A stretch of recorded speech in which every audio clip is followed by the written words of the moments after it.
అందరికి నమస్కారం. నేను శిరీష. ప్రస్తుతం మనతో పాటు ఉన్నారు ప్రముఖ ఆధ్యాత్మికవేత్త శ్రీ విద్య ఉపాసకులు గీతా కుమార్ గారు. అమ్మతో మాట్లాడదాం. నమస్తే అమ్మా. శ్రీమాత్రే నమః. నమస్తే అమ్మా. అమ్మ, పండగ వాతావరణం మొదలైపోయింది. ఆల్రెడీ మనం భోగి గురించి ఒక వీడియో చేసాం. సో ఇప్పుడు సంక్రాంతి కనుమ. సో సంక్రాంతి రోజు చాలా మంది చాలా నియమాలు పాటిస్తుంటారు. ముఖ్యంగా చూసుకుంటే కొత్త వస్త్రాలు ధరిస్తారు, కొత్తగా ఇల్లంతా సందడిగా ఉంటుంది. ఆ రోజు ఆ పండుగ వైబే వేరు అసలు. సో ముఖ్యంగా కనుమ రోజు నాన్ వెజ్ కొంతమంది తింటారు, కొంతమంది తినరు. ఆ రోజు కనుమ రోజు ఎక్కువ జంతువులకి, పశువులకి ఎక్కువ పూజలు చేయాలంటారు. సో మరి సంక్రాంతి రోజు ఏం చేయాలి, కనుమ రోజు ఏం చేయాలా, ఆ మంచి రోజుల్ని మనం ఎలా ఉపయోగించుకోవచ్చు అంటారు? మీరు అన్నట్టు నిజమే, చాలా చాలా మంచి రోజులు. ఎందుకంటే సూర్య ఆరాధన చేసే రోజులు ఇవి. మనకి రథసప్తమి రోజు ఎలా అయితే సూర్య ఆరాధన చేస్తామో, ఈ 3 రోజులు కూడా మనం సూర్య ఆరాధన చేస్తాం. ఎప్పుడైతే మనము తెలుసుకోవాల్సిన విషయం ఏంటంటే, మనకి కనిపిస్తున్న దైవానికి మనం ఆరాధన చేస్తున్న పండుగ ఇది. అలాంటి పండుగని ప్రతి ఒక్కరూ జరుపుకోవాలి. దీంట్లో అంతా సూర్యుడి ఆరాధనే ఉండేది. అన్ని సూర్యోదయానికి మునిపి అయిపోవాలి. మనం భోగి ఎలా చేసుకోవాలో చెప్పుకున్నాం. ఇప్పుడు సంక్రాంతి. అసలు సంక్రాంతి అంటే ఏంటి? పాడి పంట, కొత్త ధాన్యాలు వస్తాయి, కొత్త పంట వస్తుంది. ముఖ్యంగా రైతుల హడావిడి ఉంటుంది. బాగా మనం ఆలోచిస్తే మన శాస్త్రంలో ఇది చివరి పండుగ. మనకి సంవత్సరంలో మన శాస్త్రంలో చెప్పబడింది ఏంటి? ఇది చివరి పండుగ సంవత్సరానికి అని. మనకి ఉగాది నుండి సంవత్సరం స్టార్ట్ అవుతుంది, కొత్త సంవత్సరం. ఈ పండుగతో ఎండ్ అవుతుంది. మనకి ఇంకా దీని తర్వాత ఏం పెద్ద పండుగలు ఏం లేవు. ఉగాది వస్తుంది తర్వాత, అంతే కదా. అవును. ఇక్కడ ఆలోచించాల్సిన విషయం ఏమంటే, ఉగాది రోజు మనం షడ్రుచులతో మొదలు పెడతాం సంవత్సరాన్ని. అంటే ఈ సంవత్సర కాలం అన్నీ ఉంటాయి మనకి. చేదు, తీపి, వగరు, పులుపు, ఇలా అన్నీ ఉంటాయి. కారం. మనం జీవి ఈ సంవత్సర కాలము కష్టపడితే సంక్రాంతికి ఏం తింటారు? పిండి వంటలు, అంత స్వీట్ మయం. అవునా కదా? ఎక్కువ పిండి వంటలు తింటాం. అంతా స్వీటే, ఆల్మోస్ట్ స్వీటే. ఇలా మనం ఉగాది నుండి కష్టపడితే మనకు సంక్రాంతికి స్వీట్ తింటాం. ఏ మనిషి అయినా కూడా కష్టపడి ముందుకు వెళ్తే మనకి చివరికి అమృతం లభిస్తుంది. దీనికి ఇది అర్థం. సంక్రాంతి రోజు ఏం చేయాలి?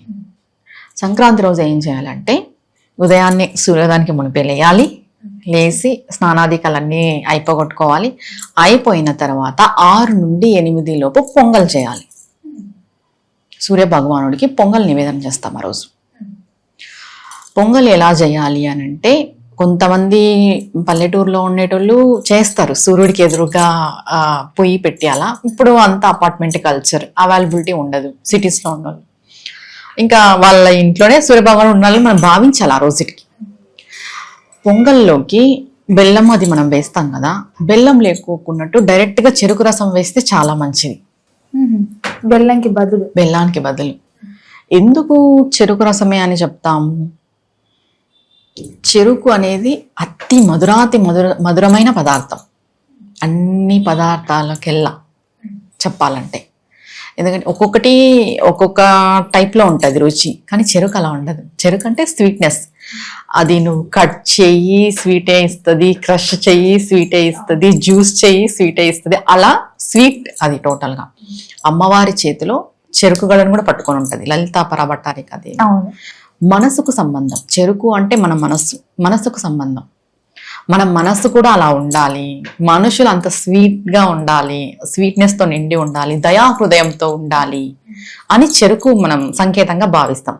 అలాంటి చెరుకు రసమే డైరెక్ట్గా పొంగల్లో వేస్తే చాలా మంచిది. దాన్ని అందరూ సేవించినా కూడా. సూర్యుడు వచ్చే టైంకంతా పొంగలి వండేసి సూర్య భగవానుడికి ఫస్ట్ నివేదన చేయాలి. నివేదన చేసి తర్వాత దేవుడి గుట్లో అందరు గృహస్థులు పూజ చేసుకుంటారు. శివలింగం ఉండేవాళ్ళు శివుడికి నెయ్యితో చేయాలి అభిషేకం. ఫస్ట్ గడ్డగట్టిన నెయ్యి శివలింగం పైన పెట్టాలి. తర్వాత నెయ్యి కాచేసి దాన్ని కాచిన నెయ్యిని చల్లార్చిన తర్వాత శివుడితో దానికి అభిషేకం చేయాలి శివుడికి. శివుడికి అభిషేకం అయిన తర్వాత నిత్య పూజ చేస్తాం, నైవేద్యం పెడతాం, పొంగలే పెడతారు. ఇక పిండి వంటలు ఇంకెన్నైనా చేసుకోవచ్చు, కానీ పొంగలి మస్ట్ ఆ రోజు పొంగల్ చేస్తాం, కంపల్సరీ పెట్టాలి. ఇది పూజా విధానం అంతా అయిపోతుంది. సూర్య భగవానుడికి నివేదన చేస్తాం, దాన్ని స్వీకరిస్తాం. ఎందుకు సూర్య భగవానుడికి ఆ రోజు నివేదన చేయాలి అంటే, ఉత్తరాయణం మొదలు చీకటి నుండి వెలుగులోకి వచ్చాం, దాని తర్వాత ఆయన కనిపించే దైవం, ఆయన డైరెక్ట్ గా ప్రసాదాన్ని స్వీకరిస్తారు, ఇవన్నీ ఉన్నాయి మనకి. దీనివల్ల సూర్య భగవానుడికి నివేదన చేయాలి అని చెప్తాం. సూర్యుడిదే పండగ ఇది ఇంకా చెప్పాలంటే. తర్వాత సాయంత్రం ఏంటి విశేషము అంటే, మనకి మకర జ్యోతి వస్తుంది. అవును, మకర జ్యోతి శబరిమలకి వెళ్తారు స్వాములు, దీక్ష తీసుకొని అంతా వెళ్ళి అక్కడ మకర జ్యోతి దర్శనం చేసుకుంటారు. మకర జ్యోతి ఎలా వస్తుంది అంటే, ఆగ్నేయానికి తూర్పుకి మధ్యలో 6 గంటల కంటే కరెక్ట్గా సూర్యుడు డౌన్ అయ్యేటప్పుడు, అస్తమించేటప్పుడు జ్యోతి పుడుతుంది. ఇది అందరికీ కనపడదు, కనిపించిన వాళ్ళు ధన్యులు. అమ్మ, కానీ మనకు టీవీలలో కూడా చూపిస్తుంటారు కదా మకర జ్యోతి కనిపిస్తుంది అని, మరి అదంతా నిజం కాదా? కనిపిస్తుంది, కానీ ఇప్పుడు మనకి కెమెరాస్ వచ్చినాయి, ఇవన్నీ ద్వారా మనం తెలుసుకుంటాం. పూర్వం అయితే అందరికి కనిపించేది కాదు కదా, డైరెక్ట్ గా పోయి ఎవరో చూసిన వాళ్ళు కొంతమంది, కానీ రాదు లేదు అని కొంతమంది వాదిస్తుంటారు. అది తప్పు. ఖచ్చితంగా మకర జ్యోతి వస్తుంది ఆ రోజు, ఆకాశంలో పుడుతుంది, కొన్ని సెకండ్లు ఉంటుంది. మనం చూడాలని గంటలు ఉండదు కదా మకర జ్యోతి, అది కొన్ని సెకండ్లు ఉంటుంది. ఇప్పుడు దానికి సంకేతంగా భావించే మళ్ళీ కొండపైన కర్పూరం వెలిగించడము ఇదంతా చేస్తారు. అంటే జ్యోతికి సంకేతంగానే కర్పూరం వెలిగించేది, కానీ అది లేదు అనుకోవడం తప్పు. మకర జ్యోతి ఉంది, ఆ దర్శనం చేసుకున్న వాళ్ళు చాలా మంది ఉన్నారు. ఎప్పుడైతే ఒక వ్యక్తి మకర జ్యోతి దర్శనాన్ని చేసుకుంటాడో, ఆ వ్యక్తి యొక్క సంచిత కర్మ, ఒక జన్మ సంచిత కర్మ అంతా తొలగిపోతుంది. అంత విశిష్టత ఉంది మకర జ్యోతికి. ఖచ్చితంగా వీలైతే కొంచెం కొండ ప్రాంతంలో ఉండే వాళ్ళు ట్రై చేయొచ్చు చూడడానికి. మనకంటూ స్వామి దయ అవైలబిలిటీ ఉంటే చూస్తాం, లేదంటే లేదు. ఈ జ్యోతి దర్శనం అయిపోతుంది. అయిపోయిన తర్వాత మళ్ళీ మనం నిత్య పూజ, అనుష్ఠాన పరులు, సాధకులు, ఉపాసకులు అయితే వాళ్ళ అనుష్ఠానం పూజ చేసుకుంటారు, గృహస్థులు అయితే వాళ్ళ గృహంలో పూజ నియమం ఏది ఉంటే అది చేసుకుంటారు. జ్యోతి దర్శనం అయిపోయిన తర్వాత సంక్రాంతి రోజు చేయవలసిన దానాలు ఏంటి? సంక్రాంతి రోజు పెరుగు దానం చేస్తారు, నీటి కుండను దానం చేస్తారు, తర్వాత వస్త్రాలు దానం చేస్తారు, తర్వాత లోహము దానం చేస్తారు. పంచలోహాలు అంటే బంగారు, వెండి, లోహం అంటే అన్ని వస్తాయి. మన శక్తి కొలది దానం చేస్తాం ఏదైనా కూడా. ఇక్కడ ఏంటంటే ముఖ్యంగా 2 చేయాల్సిన దానాలు ఉన్నాయి. ఒకటి పెరుగు, 2 కుండ, నీటి కుండ. పెరుగు వచ్చేసి సంతానం కొరకు చేస్తారు, సంతానం కలగాలని పెరుగుని దానం ఇస్తారు. నీటి కుండని ఎందుకు ఇస్తారు అంటే, మనం ఎన్నో జన్మలు ఎత్తుతుంటాం, ఎన్నో జీవరాశులుగా పుడుతుంటాం. ప్రతి జీవరాశికి అవసరమైనది ఏంటి? నీరు లేనిదే మనం బతకలేం. ఆహారం లేకపోయినా ఉంటాం కొన్ని రోజులు, కానీ నీళ్లు లేనిదే ఉండలేం. అలాంటి బాధ మనకి కలగకూడదు, జన్మాంతరము మనకి నీటి బాధ కలగకూడదు, నీరు లేక మనం బాధపడకూడదు అనే ఉద్దేశంతో నీటి కుండని దానం ఇవ్వమంటారు సంక్రాంతి రోజు. ఇలా అయ్యగారికి ఇస్తారు. ఇంకా శక్తి కొలది వస్త్రాలు ఇవ్వచ్చు, దక్షిణ సమేతంగా ఇవ్వచ్చు, లోహం ఇవ్వచ్చు, బంగారు, వెండి, ఎవరెవరి శక్తి కొలది వాళ్ళు ఇంకా దానాలు చేసుకుంటారు. అది వాళ్ళ ఇంటి పరిస్థితిని బట్టి ఈ 2 ఖచ్చితంగా ఇవ్వాలి. ఇది సంక్రాంతి.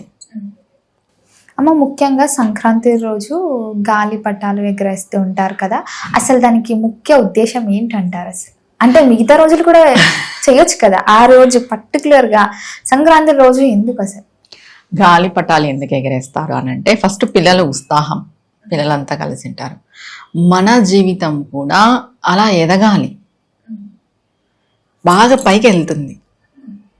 పతంగా మధ్యలో కట్టే ఇరుక్కుంటుంది, కింద పడుతుంది, మళ్ళీ కిందకు వస్తుంది, మరీ పైకి లేస్తుంది. ఈ కిందకి పడ్డం పైకి లేవడం అనేది మనిషి అర్థం చేసుకోవాలి. మధ్యలో ఇరకపోతుంది, అసలు రాదు. అదేంటి? అయిపోయింది మన జీవితం అక్కడికి. కానీ కొన్ని పైకి వెళ్తూ కిందకి వెళ్తూ, పైకి వెళ్తూ కిందకి వెళ్తూ ఆడిస్తాం మనం. అంటే మన జీవితంలో కూడా ఆటుపోట్లు ఉంటాయి, పడి లేచేది ఉంటుంది అని ఆ పతంగ మనకు చెప్తుంది, ఆ గాలిపటము. అవునా కదా? మామూలుగా బాగా గమనించండి, వేరేది వస్తుంది పోటీకి చూడాలంటే, ఇంకొకరిది వస్తుంది, ఇంకొక ఏరియాలో నుండి ఇంకొకరిది వస్తుంది. అంటే మనకి పోటీ ఉంటారు, పక్కన మనల్ని అణిచేసేకే ఉంటారు, కట్ చేస్తారు. కొన్ని కొన్ని గాలిపటాల్ని కట్ చేస్తారు. అంటే మనం ఎదుగుతున్నప్పుడు కూడా ఎదగనీకోకున్నట్టు చేసే వాళ్ళు ఉంటారు. అవునా కదా? ముఖ్య ఉద్దేశం ఇది. అంటే గాలిపటం ఎలా పడి లేస్తూ ఉంటుందో మన జీవితం కూడా అలా పడి లేస్తూ ఉంటుంది. కానీ మనం బీ పాజిటివ్ తో ముందుకెళ్ళాలి. అది ముఖ్య ఉద్దేశం అయితే ఇది.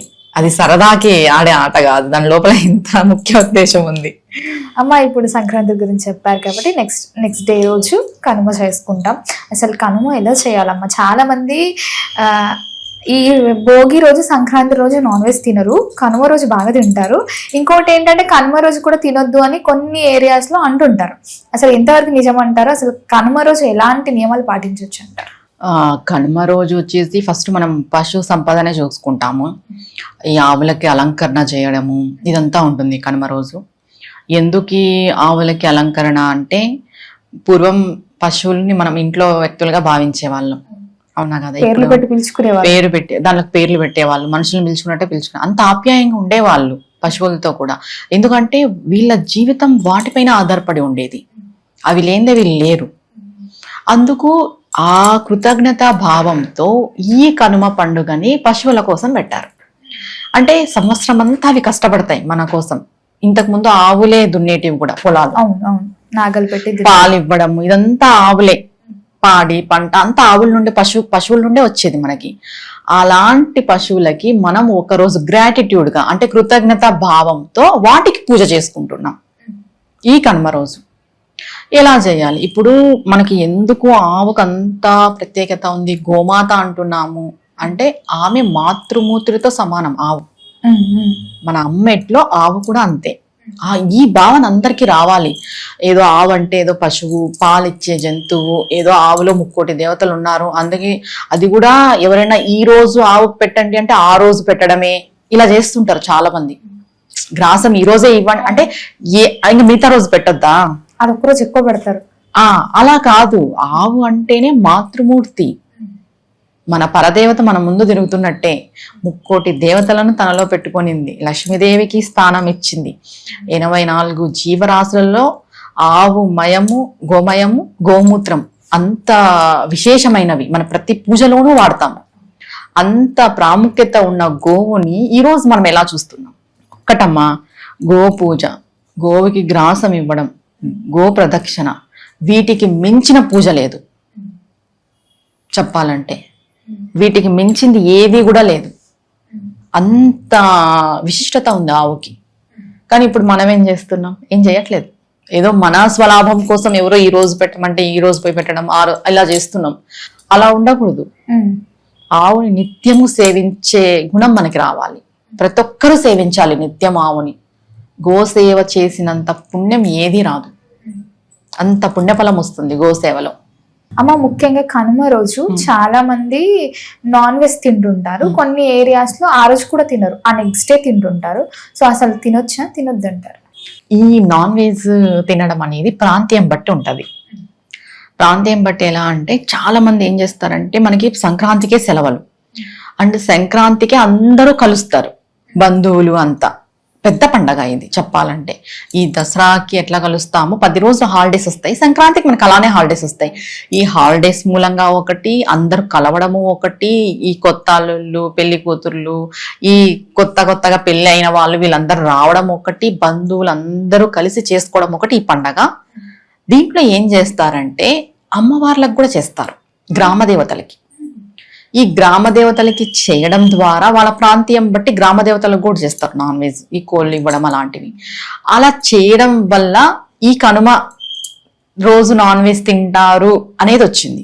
కొన్ని ప్రాంతాలలో లేదు, కొన్ని ప్రాంతాల్లో ఉంది. ఎవరైనా ప్రాంతీయం బట్టే చేస్తారు. అవునా కదా?